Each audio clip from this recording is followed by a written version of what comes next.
মক্কার কাফেররা ডাক দিয়া বলে, মুহাম্মদ তোমার আল্লাহরে যদি মানি, তোমার আল্লাহরে যদি ইলা মানি, মূর্তি পূজা করা যাবে কিনা বলো। নবী ডাক দিয়া বলে, না না, আল্লাহরে যদি মানো মূর্তির পূজা করা যাবে না। মক্কার কাফেররা ডাক দিয়া বলে, মুহাম্মদ কোন আল্লাহ দাওয়াত দিলি রে মুহাম্মদ? আমাদের বাপ দাদারা মূর্তির ইবাদত করত। এরে মুহাম্মদ, তুই আমাদের বাপ দাদার ধর্মে চুনকালি লাগাইয়া দিলি। এ মুহাম্মদ, তোর ধর্ম আমরা মানতে পারি না। এবার মায়ার নবীকে কয়েক ভাবে কাফেররা মায়ার নবীর বাধা দেয়। এক নম্বরে বাধা দেয়, মায়ার নবীর নামে অপবাদ দেয়, মায়ার নবীর নামে কুচ্ছা রটনা করে। মায়ার নবীর আল্লাহ 3টা ছেলে দান করেছে। বাজান কয়টা ছেলে? বুঝেন নাই? কয়টা ছেলে? 3টা ছেলে দান করেছে আল্লাহ রব্বুল আলামিন। মায়ার নবী রাহমাতুল লিল আলামিনের 3টা ছেলে এই দুনিয়ার জমিন থেকে নিয়ে নিলেন।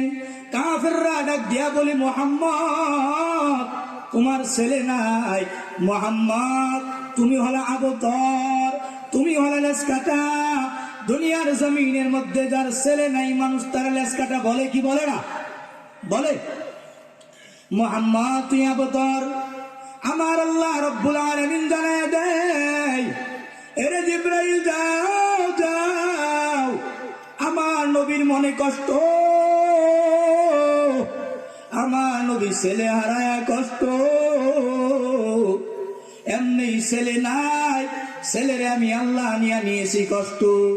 আবার ওই কাফির বেঈমানরা নবীরে গালি দেয়, আমার নবীর মনে বড় কষ্ট। এরে জিব্রাইল যাও, আমার নবীর সূরা হাদিয়া দিয়ে আসো।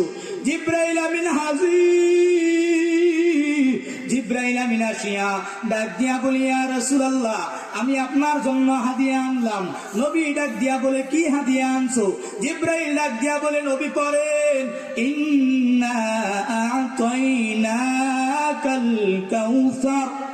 ও নবী পড়েন, আমি আল্লাহ আপনার কাউসার হাদিয়া দিয়া দিলাম। বলেন সুবহানাল্লাহ। এরে মুসলমান, জানো কাউসার কত দামি? যেই বান্দা কাউসারের পানি পান করবে না, ওই বান্দা জান্নাতে যাইতে পারবে না। সুবহানাল্লাহ।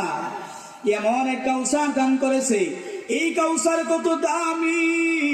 আল্লাহ নবী বলেন, এই কাউসারের পানিটা হবে দুধের চাইতেও সাদা। কিসের চাইতেও সাদা? দুধের চাইতেও সাদা। এই কাউসার কত স্বাদ! আল্লাহ নবী জানাইয়া দেয়, মধু কত স্বাদ, মধু চাইতেও স্বাদ হবে কাউসারের পানি। কাউসারের পানি কত দাম! আল্লাহ নবী জানাইয়া দেয়, ওই কাউসারের পানি আল্লাহ যে ড্রেন বানাইছে, ওই ড্রেনটারে আল্লাহ দুনিয়ার ইট দিয়া বানাই নাই। ওই ড্রেনটারে আমার আল্লাহ দুনিয়ার সিমেন্ট দিয়া বানাই নাই। ওরে মালিক আল্লাহ কি দিয়া বানাইলা?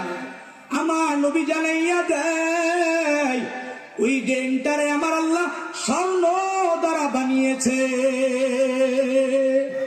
আপনারা বেজানি? আরো জোরে বলেন সুবহানাল্লাহ। মুসলমান ইমানদার, ওই কাউসারের পানি কত দাম! যেই বান্দা একবার কাউসারের পানি পান করবে, ওই বান্দা জান্নাতে প্রবেশ করার আগ পর্যন্ত পানি পিপাসা লাগবে না। এরে মুসলমান, জানো কেমন পানি পিপাসা লাগবে? হাসরের ময়দান। কোন এক বান্দা 500 বছর আল্লাহর ইবাদত করেছে, রাতের বেলা নামাজ পড়েছে, দিনের বেলাও জিহাদ করেছে। এত দামি বান্দা আল্লাহর দরবারে যখন দাঁড়ায় যাবে, আল্লাহ ডাক দিয়া বলবে, বান্দা তুই জান্নাতে যাবি আমার রহমে নাকি তোর সওয়াব দ্বারা? বান্দার আল্লাহ জিজ্ঞাসা করবে, এ বান্দা তুই জান্নাতে যাবি আমার রহম দ্বারা নাকি তোর সওয়াব দ্বারা? বান্দা ডাক দিয়া বলবে, আল্লাহ 500 বছর ইবাদত তোমার রহমতে জান্নাতে যাব নাকি? না না, তোমার রহমতে জান্নাতে যাব না। আল্লাহ বলে কেমনে জান্নাতে যাবি? বান্দা ডাক দিয়া বলবে আমার আমল নামা দিয়া জান্নাতে যাব। আল্লাহ ডাক দিয়া বলবে যা যা জান্নাতে যা। বান্দা জান্নাতের দিকে দৌড়াইবে। জান্নাতের দিকে যখন যাবে, হাসরের ময়দান বড় কঠিন। বান্দার পানি পিপাসা লেগে যাবে। বান্দার পাশ দিয়া এক ফেরেশতা ডাক দিয়া বলবে মাউন, কার পানি লাগবে? পানি লাগবে, আসো আমি পানি পান করাবো। এই বান্দা ডাক দিয়া বলবে আমারে পানি দাও। ফেরেশতা ডাক দিয়া বলবে এমনি পানি দিব না। বান্দা ডাক দিয়া বলবে কি হলে পানি দিবা? ফেরেশতা ডাক দিয়া বলবে আজকের এক গ্লাস পানির দাম 500 বছরের ইবাদত। এরে মুসলমান, বুঝে থাকলে বলেন বান্দার ইবাদত কত বছর? বান্দা কত বছর ইবাদত করছে? 500 বছর। এক গ্লাস পানির দাম কত? 500 বছরের ইবাদত। বান্দা ডাক দিয়া বলবে রে ফেরেশতা পানি দাও, লাগবে রে আমার ইবাদত। ইবাদত দিয়া কি করব?